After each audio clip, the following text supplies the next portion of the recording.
O Galaxy A35 foi lançado com um preço bem alto e um pacote que a gente já estava bem familiarizado. Um mês depois, no entanto, o dispositivo baixou muito de preço. Será que vale a pena comprar um hoje em dia? Ou será que é melhor gastar um pouco mais e levar o A55? Para começar, eu vou repassar um pouquinho a respeito da sua ficha técnica, que é bem parecida com a de um outro aparelho da Samsung, que eu vou deixar vocês tentarem adivinhar e no final do vídeo eu explico. Começando com a tela, a gente mantém um ótimo display de 6.6 polegadas, Full HD, Super AMOLED, com brilho máximo de 1000 nits. A tela também tem taxa de atualização variável de 60 a 120 Hz, para manter aquela autonomia de bateria legal, mas também tendo uma fluidez muito boa. Nada de HDR no display, algo que ainda é reservado para os modelos mais caros. Mas a gente pelo menos tem um multimídia bem interessante com os dois alto-falantes estéreos. Com relação à construção, a gente vê que primordialmente a gente tem uma nova lateral diferenciada, no qual os botões estão separados do resto da lateral para facilitar para encontrar eles, né? O Note está diferente, um pouco mais parecido com a linha A50, né?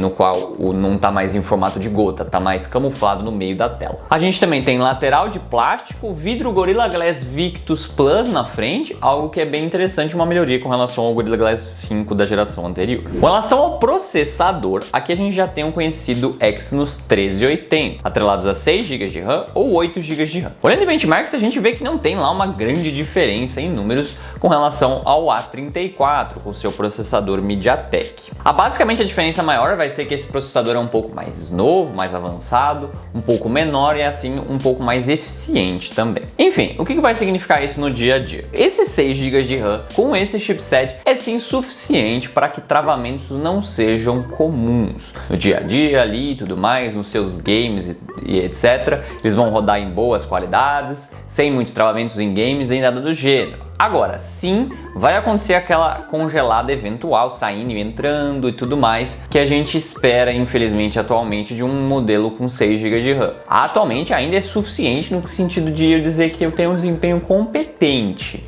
Não vai te estressar por ser devagar nem nada do gênero. Mas, atualmente, 6 GB de RAM é basicamente o mínimo. E isso é hoje. Daqui a alguns anos, como a maior parte das pessoas vão querer adquirir esse aparelho para ficar vários anos e tudo mais, é provável que isso vá piorando. Porque quanto melhor o desempenho, melhor ele envelhece, porque os aplicativos tendem a ficar mais pesados e complexos no futuro. A gente pode ver um pouco disso do M34, por exemplo. Outro dispositivo um pouco mais barato, também com 6 GB de RAM, e o processador um pouco mais antigo, do A53 e do A33, que é um processador um pouco mais simplório, e atrás a esses mesmos 6 GB de RAM, ele já começa a ter um problema maior no multitarefa e tudo mais do que esse dispositivo aqui. Daqui a 2, 3 anos, vai inverter os seus papéis, e o A35 é de se imaginar que vai ter um desempenho um pouco travado que nem o M34. Com relação às câmeras, a gente tem basicamente o mesmo pacote do ano anterior. A única diferença é na câmera principal, que mudou de 48 para 50 megapixels. Não é um sensor lá muito diferente, não vai ter fotos lá muito diferentes, muito porque todas as outras câmeras são iguais. Nós temos a mesma ultra-wide de 8 megapixels, a mesma lente macro de 5 megapixels e a mesma frontal de 13 megapixels. Com relação aos resultados, a lente principal sim consegue tirar fotos muito interessantes, mesmo em cenários não ideais. Ela consegue manter um padrão muito interessante que a gente já está acostumado de ver nesses aparelhos Samsung dessa linha.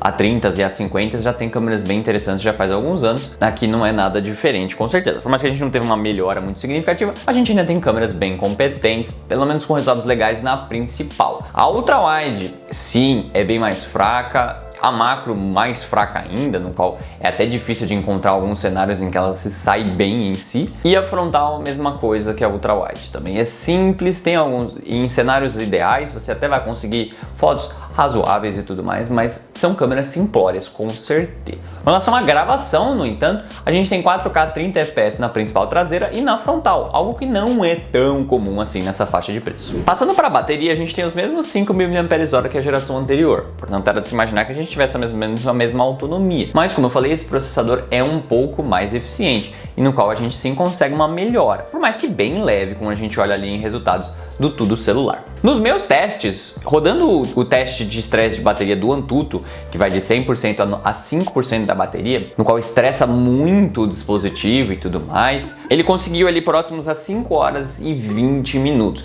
algo muito respeitável. Basicamente isso vai ser o pior cenário possível. Esse teste estressa muito o dispositivo, chegando nas temperaturas máximas que ele vai chegar basicamente, que não são muito altas nesse dispositivo até, ele não chega a incomodar pelo menos nisso, que é algo legal. Esse processador Exynos, pelo menos nesse dispositivo, tá bem otimizado nesse aspecto. Enfim, de qualquer forma, é bem provável que, baseado nisso, você vai ter experiências bem tranquilas de autonomia no dia a dia e pelo menos um dia de uso é sim tranquilo que você vai ter. No quesito de carregamento, a Samsung continua enviando um carregador bem simples de 15 watts na caixa, até hoje. Nada dos 25 watts que esse aparelho suporta não vem na caixa, infelizmente. No quesito de tempo de carregamento, com um carregador mais premium, é possível carregar ele em menos de 1h30, que não é um número horrível, muito porque provavelmente você vai carregar ele de noite, mas comparado, por exemplo, com concorrentes da Xiaomi, etc., é bem fraco para padrões atuais. Antes de falar dos irmãos da marca e dos concorrentes, eu quero só citar alguns itens importantes. Com relação à conectividade, ele vem bem completinho, Wi-Fi 6, Bluetooth 5.3, NFC e 5G. Além disso, a gente também tem certificação IP67 contra água e poeira e expansão via micro SD. Seguimos sem a entrada P2 para fone de ouvido, assim como a gente tinha visto no A34.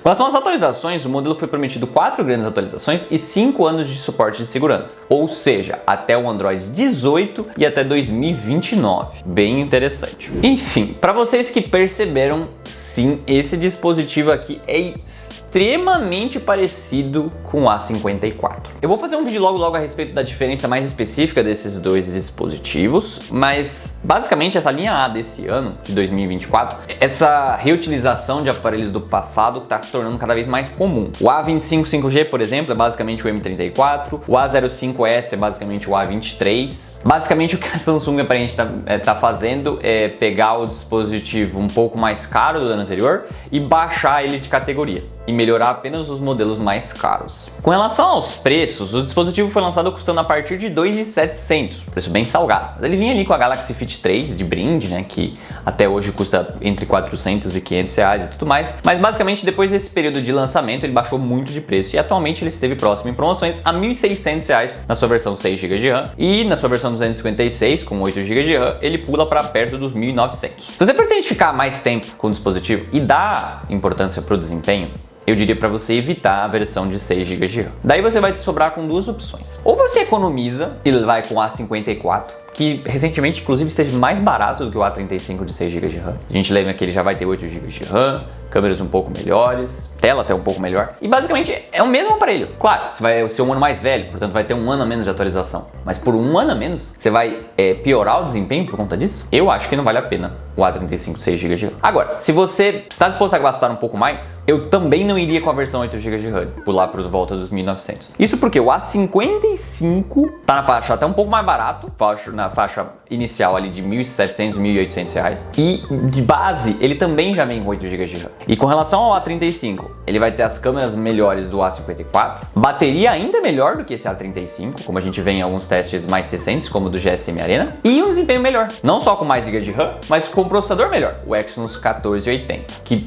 olhando em benchmarks, tem um jump ali considerável em quesito de desempenho. Não, a diferença não é enorme entre esses aparelhos, mas a diferença de preço também não. Portanto, eu iria ou com a A54 ou com a A55 neste momento. Pelo menos até os preços se estabilizarem mais um pouco. É provável que no futuro talvez o A54 fique fora de linha e seja mais difícil de encontrar por preços razoáveis. E aí você vai sobrar mais só entre o A35 e o A55. E no futuro é bem provável que o A35 dê uma baixada mais de preço. Só faz um mês que ele foi lançado. E aí talvez os preços façam mais sentido e você consiga ter um gap suficiente de preços entre um e outro, no qual o A35 8 GB de RAM vai ser mais barato do que o A55 e aí vai valer a pena. Mas é isso, eu espero que vocês tenham gostado do vídeo. Se vocês gostaram, não se esqueçam de tapar aquele joinha e de se inscrever no canal para não perder mais conteúdos como esse. Mas eu vou ficando por aqui. Vejo vocês na próxima.